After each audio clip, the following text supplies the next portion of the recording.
ನಮಸ್ಕಾರ ಕದಂಬ ನ್ಯೂಸ್ಗೆ ಸ್ವಾಗತ. ನಾನು ಸೋನಿಕಾ ಸುದೇಶ್. ಮೊದಲಿಗೆ ಮುಖ್ಯಾಂಶಗಳು.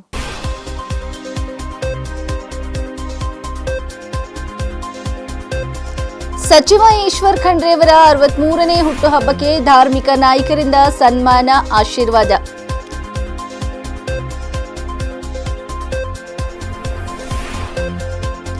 ಜಮೀಸ್ತಾನ್ಪುರ್ ರಸ್ತೆ ಧೂಳಿನ ಗೂಡು, ಜನರ ಆರೋಗ್ಯಕ್ಕೆ ಅಪಾಯ, ತಕ್ಷಣ ಡಾಂಬರೀಕರಣಕ್ಕೆ ಗ್ರಾಮಸ್ಥರ ಆಗ್ರಹ.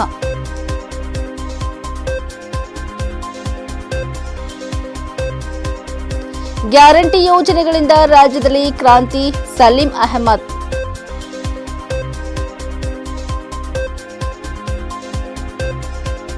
ಮಕರ ಸಂಕ್ರಾಂತಿ ಸಂಭ್ರಮ, ಗವಿಗಂಗಾಧರ್ ದೇವಸ್ಥಾನದಲ್ಲಿ ಶಿವಲಿಂಗ ಸ್ಪರ್ಶಿಸಿದ ಸೂರ್ಯರಶ್ಮಿ.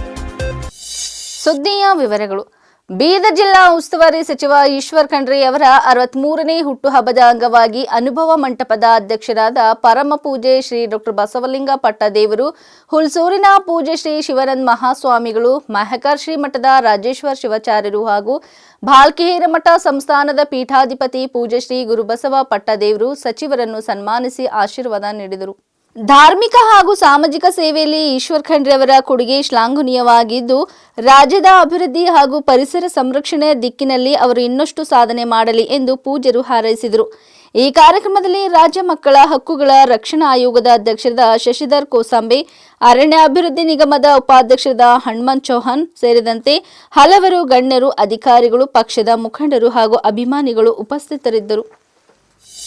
ಬೀದರ್ ತಾಲೂಕಿನ ಎದ್ಲಪುರ್ ಗ್ರಾಮ ಪಂಚಾಯಿತಿ ವ್ಯಾಪ್ತಿಯ ಜಮೀಸ್ತಾನ್ಪುರ್ ಗ್ರಾಮದ ಮುಖ್ಯ ರಸ್ತೆ ಇದೀಗ ಧೂಳಿನ ಗೂಡಾಗಿ ಪರಿಣಮಿಸಿದ್ದು, ಗ್ರಾಮಸ್ಥರು ದಿನನಿತ್ಯ ಭಾರಿ ಸಂಕಷ್ಟ ಅನುಭವಿಸುವಂತಾಗಿದೆ. ಮನೆಯಿಂದ ಹೊರಬಂದ ಕ್ಷಣದಲ್ಲೇ ಮೈ, ಕಣ್ಣು, ಬಟ್ಟೆ ಎಲ್ಲವೂ ಧೂಳಿನಿಂದ ತುಂಬುತ್ತಿದ್ದು, ಉಸಿರಾಟದ ತೊಂದರೆ, ಅಸ್ತಮಾ ಸಮಸ್ಯೆ ಹಾಗೂ ಧೂಳಿಗೆ ಅಲರ್ಜಿ ಇರುವವರಿಗೆ ಇದು ದೊಡ್ಡ ಯಾತನೆಯಾಗಿದೆ ಎಂದು ಗ್ರಾಮಸ್ಥರು ದೂರಿದ್ದಾರೆ. ಹಳೆಯದಾಗಿ ಹರುಕು ಮುರುಕು ಇದ್ದ ಡಾಂಬರ್ ರಸ್ತೆಯನ್ನು ರಿಪೇರಿ ಮಾಡುವ ಹೆಸರಿನಲ್ಲಿ ಅಗೆದು ಡಾಂಬರ್ ಹಾಕದೆ ಮಣ್ಣು ಹಾಗೂ ಕಲ್ಲುಗಳನ್ನು ಹಾಕಿ ಕಚ್ಚಾ ರಸ್ತೆಯನ್ನಾಗಿ ಬಿಟ್ಟಿರುವುದರಿಂದ ಸಮಸ್ಯೆ ಮತ್ತಷ್ಟು ಗಂಭೀರವಾಗಿದೆ. ಈ ರಸ್ತೆಯಲ್ಲಿ ಶಾಲಾ ವಾಹನಗಳು ಹಾಗೂ ಆಟೋಗಳಿಗೆ ಕಾಯುವ ಮಕ್ಕಳ ಸ್ಥಿತಿ ಹೇಳಿತೀರದಾಗಿದೆ.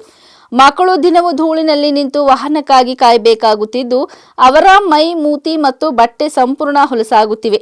ಜನರು ಇಷ್ಟೆಲ್ಲ ತೊಂದರೆ ಅನುಭವಿಸುತ್ತಿದ್ದರೂ ಸಂಬಂಧಪಟ್ಟ ಅಧಿಕಾರಿಗಳು ಹಾಗೂ ಚುನಾಯಿತ ಜನಪ್ರತಿನಿಧಿಗಳು ಯಾವುದೇ ಕ್ರಮ ಕೈಗೊಳ್ಳದೆ ನಿರ್ಲಕ್ಷ್ಯ ವಹಿಸಿದ್ದಾರೆ ಎಂದು ಗ್ರಾಮಸ್ಥರು ಆರೋಪಿಸಿದ್ದಾರೆ. ಬಜೆಟ್ ಹೆಸರಿನಲ್ಲಿ ಜನಪ್ರತಿನಿಧಿಗಳ ಮಾತು ಕೇಳಿ ಮುಗ್ಧ ಜನರನ್ನು ಬಲಿಪಶು ಮಾಡಲಾಗುತ್ತಿದೆ ಎಂಬ ಆಕ್ರೋಶವೂ ವ್ಯಕ್ತವಾಗಿದೆ.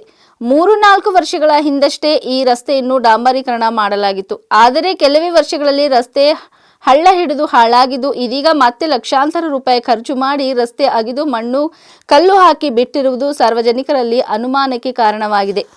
ಕೂಡಲೇ ಜಮೀಸ್ತಾನ್ಪುರ್ ಗ್ರಾಮದ ರಸ್ತೆಯನ್ನು ಡಾಂಬರೀಕರಣ ಮಾಡದಿದ್ದಲ್ಲಿ ರಸ್ತೆ ಬಂದ್ ಮಾಡಿ ಬೀದಿಗಿಳಿದು ಹೋರಾಟ ನಡೆಸುವುದಾಗಿ ಗ್ರಾಮಸ್ಥರು ಎಚ್ಚರಿಕೆ ನೀಡಿದ್ದಾರೆ.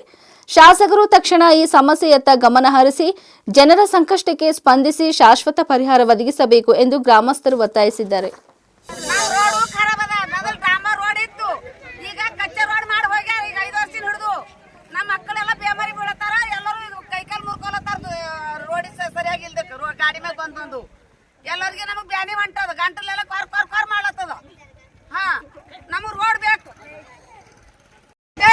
धमसापुर एसएम कृष्णानगर 3 गांव की रोड की हालत है। ये हालत कितना ले आऊंगा मिनिस्टर, मगर उतना तो कुछ काम 20 फीट की रोड पे कैसा चलना, पब्लिक कैसा नहीं चलना, एक्सीडेंट हो रही, बच्चों के हाथ टूट रही, इसको कोई देखने वाला नहीं है। वोटिंग के टाइम में आते कि हम यह करेंगे, हम बड़ी रोड डालेंगे, 100 फीट की डालेंगे, 80 फीट की डालेंगे। नालिया का ईश्वर खंड्रे साहब 50 लाख रुपया दिए हैं, अभी 4 महीना हो रहा। एदलापुर में बोले कि तुम्हारे गलियों की रोड करेंगे, अभी तक उसका कुछ रिस्पॉन्स नहीं है। हमारे ना पंचायत। मेरा नाम नजीर हुसैन है, मैं सोशल वर्कर हूँ। इलेक्शन के टाइम यहाँ इलेक्शन लेने के लिए, वोटिंग लेने के लिए एमएलए के अम्मा आए, हाथ जोड़े, पाँव जोड़े। यहाँ पहले डामर रोड था, डामर रोड को तोड़कर मैं अच्छा रोड बनाता हूँ, गरीबों को नाली बना के देता हूँ, रोड बना के देता हूँ, मसान घाट बना के देता हूँ। अब इलेक्शन जीत के आराम से बैठ गया, यहाँ गरीब लोग मर रहा है, ये धूल मट्टियाँ उड़ रहा है, बच्चे लोगों को सांस लेने के लिए परेशानी हो रहा है, औरत लोगों को तकलीफ हो रहा है, दवाखाना जा रहा है, कोई आए है कि नहीं देखने के लिए? अब आता इलेक्शन में तुम लोग आएगा तो फिर क्या तुमको लोग को वोट कौन देगा? काम करो जी, काम करो। 4-4.5 साल काटे तो 6 महीना तो काम करो। ये कोई तरीका होता है?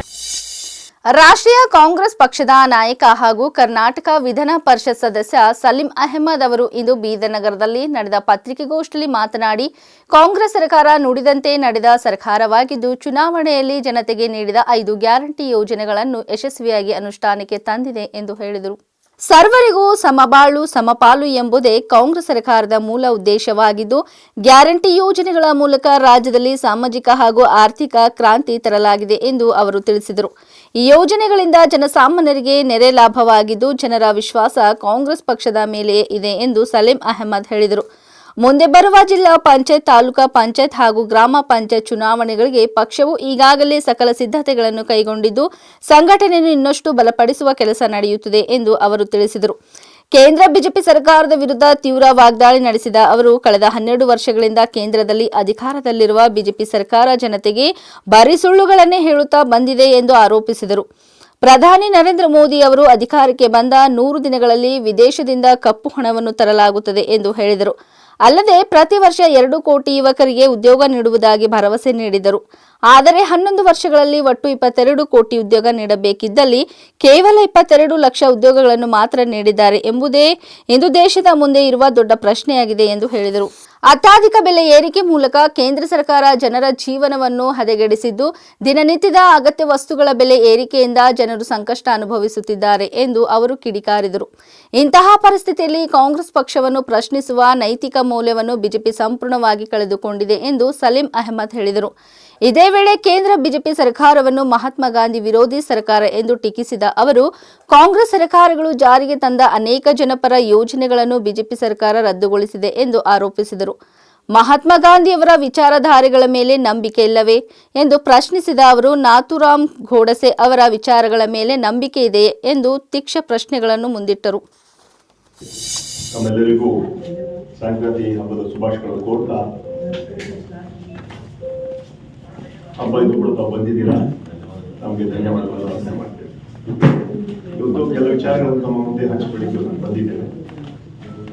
ನಮ್ಮ ಸರ್ಕಾರ ಅಧಿಕಾರಕ್ಕೆ ಬಂದು ಸುಮಾರು 2 ವರ್ಷ 7 ತಿಂಗಳಾಯಿತು. ಈ 2 ವರ್ಷ 7 ತಿಂಗಳಲ್ಲಿ ನಾವು ಪ್ರಾಮಾಣಿಕವಾಗಿ ಜನಸೇವೆ ಮಾಡಿದ್ದೀವಿ, ನುಡಿದಂತೆ ನಡೆದಿದ್ದೀವಿ. 5 ಗ್ಯಾರಂಟಿಗಳು ಕೂಡ ಅನುಷ್ಠಾನಕ್ಕೆ ತಂದಿದ್ದೀವಿ. ನುಡಿದಂತೆ ನಡೆದಂಥ ಸರ್ಕಾರ ಕಾಂಗ್ರೆಸ್ ಪಕ್ಷದ ಸರ್ಕಾರ. ಸರ್ವರಿಗೂ ಸಮಪಾಲು, ಸರ್ವರಿಗೂ ಸಮಪಾಲು ನಮ್ಮ ಸಂಕಲ್ಪ. ರಾಜ್ಯವನ್ನು ಸರ್ವ ಜನಾಂಗದ ಶಾಂತಿಯ ತೋಟ ಕಾರ್ಯಕ್ರಮಗಳನ್ನು ಮಾಡಿಕೊಂಡಿದ್ದೀವಿ.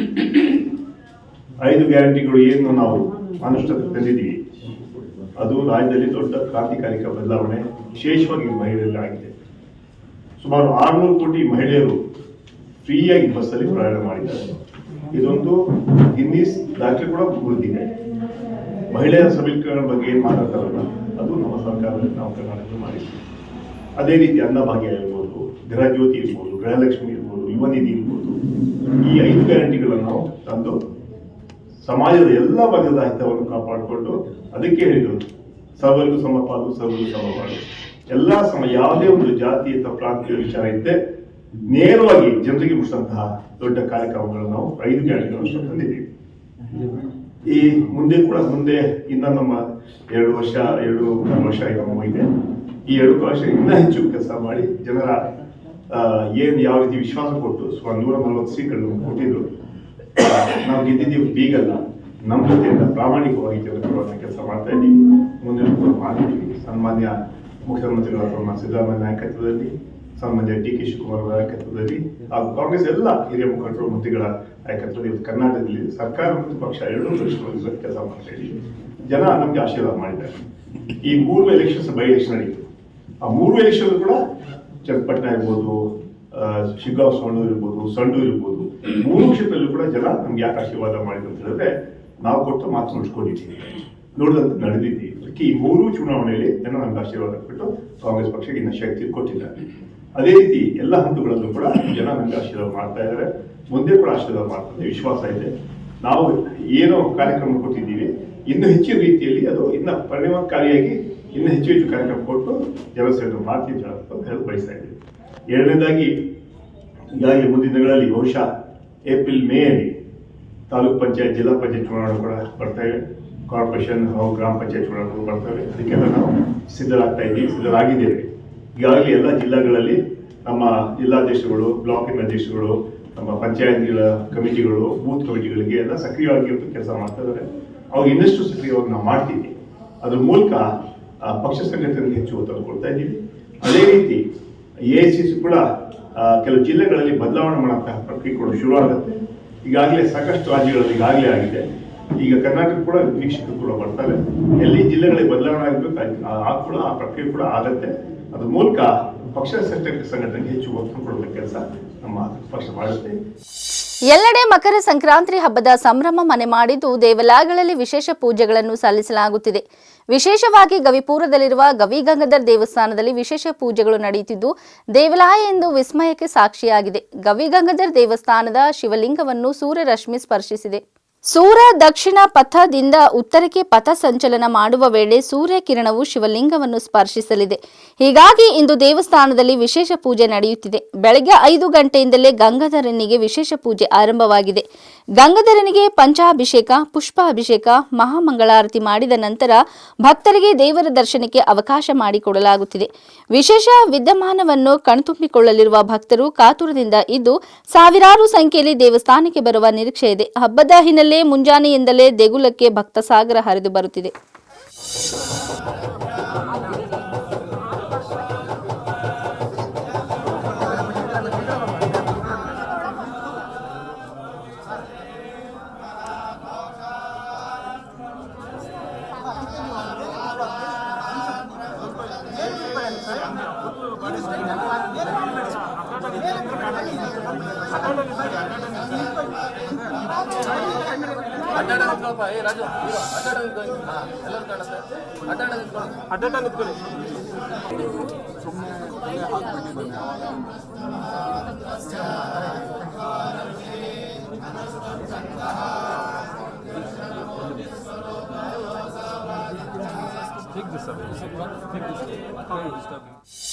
ಇಂದು ನಾಡಿನಾದ್ಯಂತ ಮಕರ ಸಂಕ್ರಾಂತಿ ಹಬ್ಬವನ್ನು ಸಂಭ್ರಮ ಸಡಗರದಿಂದ ಆಚರಿಸಲಾಗುತ್ತಿದೆ. ಈ ಹಬ್ಬದ ಸಮಯದಲ್ಲಿ ದೇಶದ ಪ್ರಧಾನಿ ನರೇಂದ್ರ ಮೋದಿ ಅವರು ಗೋವುಗಳಿಗೆ ಆಹಾರ ನೀಡಿ ಅರ್ಥಪೂರ್ಣವಾಗಿ ಪೊಂಗಲ್ ಆಚರಣೆ ಮಾಡಿದ್ದಾರೆ. ತಮ್ಮ ನಿವಾಸದಲ್ಲಿ ಗೋವುಗಳಿಗೆ ಮೇವು ನೀಡಿ ಅವುಗಳ ಜೊತೆ ಸ್ವಲ್ಪ ಸಮಯ ಕಳೆದಿದ್ದಾರೆ. ಪ್ರಧಾನಿ ಮೋದಿ ಭಾರತೀಯ ಸಂಪ್ರದಾಯ ಮತ್ತು ಸಾಂಸ್ಕೃತಿಕ ಮೌಲ್ಯಗಳ ಮೇಲಿನ ಗೌರವವನ್ನು ಪ್ರತಿಬಿಂಬಿಸುವ ಒಂದು ಸೂಚಕವಾಗಿ ಗೋಸೇವೆಯನ್ನು ಮಾಡಿದ್ದಾರೆ. ಇದರ ಫೋಟೋ ವಿಡಿಯೋಗಳು ಸೋಷಿಯಲ್ ಮೀಡಿಯಾಗಳಲ್ಲಿ ವೈರಲ್ ಆಗಿವೆ. ದೇಶದ ವಿವಿಧ ಕಡೆ ಇಂದು ಸಂಕ್ರಾಂತಿಯನ್ನು ವಿವಿಧ ಹೆಸರುಗಳಿಂದ ಆಚರಿಸುತ್ತಾರೆ. ತಮಿಳುನಾಡಿನಲ್ಲಿ ಪೊಂಗಲ್ ಹಬ್ಬ ಎಂದು ಕರೆಯಲಾಗುತ್ತದೆ. ಇದು ಕೇವಲ ತಮಿಳುನಾಡು ಸಮುದಾಯದ ಹಬ್ಬವಲ್ಲ, ಪ್ರಪಂಚದಾದ್ಯಂತ ಎಲ್ಲರೂ ಉತ್ಸಾಹದಿಂದ ಆಚರಿಸುವ ಜಾಗತಿಕ ಹಬ್ಬವಾಗಿ ಹೊರಹೊಮ್ಮಿದೆ. ಪ್ರಕೃತಿಯೊಂದಿಗೆ ಸಮರಸದ ಸಮತೋಲನವನ್ನು ಕಾಪಾಡಿಕೊಳ್ಳುವ ಮಹತ್ವವನ್ನು ಈ ಹಬ್ಬ ತಿಳಿಸುತ್ತದೆ ಎಂದು ಪ್ರಧಾನಿ ನರೇಂದ್ರ ಮೋದಿ ಹೇಳಿದ್ದಾರೆ.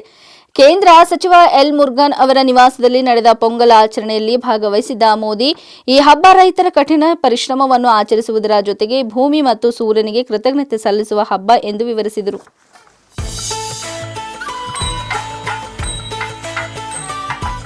ವಣಕ್ಕಂ ಇನಿಯ ಪೊಂಗಲ್ ನಡವಾತಕಲ್.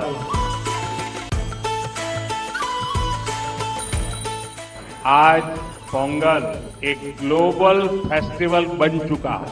दुनिया भर में तमिल समुदाय और तमिल संस्कृति से प्रेम करने वाले लोग इसे उत्साह के साथ मनाते हैं. उसमें मैं भी एक हूं. इस विशेष पर्व को आप सभी के साथ मनाना मेरे लिए सौभाग्य की बात है.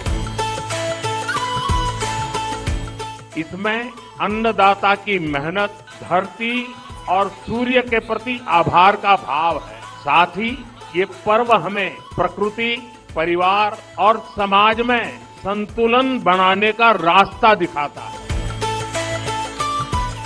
हमारी तमिल संस्कृति पूरे भारत की, पूरी मानवता की ये साझी विरासत है. திருக்குறள் படித்தால் உயிர் செடி துளிர்க்கும், திருக்குறள் குடித்தால் உயிரணு சிலிர்க்கும். உடையார் போற்றி உணவே போற்றி, உடையார் போற்றி உணவே போற்றி, உடையார் போற்றி உணவே போற்றி, உடையார் போற்றி உணவே போற்றி, உடையார் போற்றி तमिल संस्कृति में किसान को जीवन का आधार माना गया है। हमारे किसान राष्ट्र निर्माण के मजबूत साथी है। उनके प्रयासों से आत्मनिर्भर भारत अभियान को बहुत मजबूती मिल रही है। मैं एक भारत श्रेष्ठ भारत की जिस भावना की बात करता हूँ, उसे पोंगल जैसे पर्व और सशक्त बनाते हैं।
ಇಲ್ಲಿವರೆಗೆ ಸುದ್ದಿ ಕೊಟ್ಟಿದ್ದು ನಾನು ಸೋನಿಕಾ ಸುದೇಶ್. ಮುಂದಿನ ಸುದ್ದಿಯೊಂದಿಗೆ ಮತ್ತೆ ಭೇಟಿಯಾಗೋಣ. ವಂದನೆಗಳು.